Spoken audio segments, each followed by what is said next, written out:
माँ की आखिरी इच्छा। एक बार एक बूढ़ी माँ को उसके बेटे ने एक वृद्ध आश्रम में ले जाकर छोड़ दिया। इस माँ का ये वही इकलौता बेटा था जिसके लिए इस माँ ने जीवन भर संघर्ष किया। इस बेटे के लिए वो सब कुछ किया जो एक माँ को करना चाहिए या माँ कर सकती है, और आज भी अपने बेटे को किसी भी तरह की परेशानी ना हो इसीलिए आश्रम में रहने के लिए भी तैयार हो गई। वृद्ध आश्रम में रह रही माँ हमेशा अपने बेटे को याद करती, मगर बेटा केवल साल में एक बार उसको मिलने जाता या फिर फ़ोन पर बात कर लेता। कई साल बीत गए। वृद्ध आश्रम से बेटे को एक दिन फ़ोन आया। उन्होंने कहा, बेटा जल्दी से आश्रम आके अपनी माँ से मिल लो, वो बहुत सीरियस है। बेटा जब अपनी बीमार माँ के पास पहुँचा तब वह अपनी आखिरी सांसें गिन रही थी।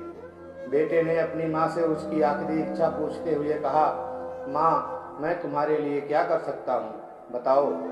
माँ ने कहा, बेटा इस आश्रम में गर्मी और मच्छर बहुत ज़्यादा हैं, यहाँ पर कुछ पंखे लगवा देना। फ्रिज ना होने की वजह से यहाँ पर हम बूढ़ों को कई बार भूखे पेट ही सोना पड़ता है, क्योंकि किसी ने दिया हुआ खाना खराब होने से नहीं बचा पाते। तो इस आश्रम के लिए एक दो फ्रिज भी खरीद कर दे देना।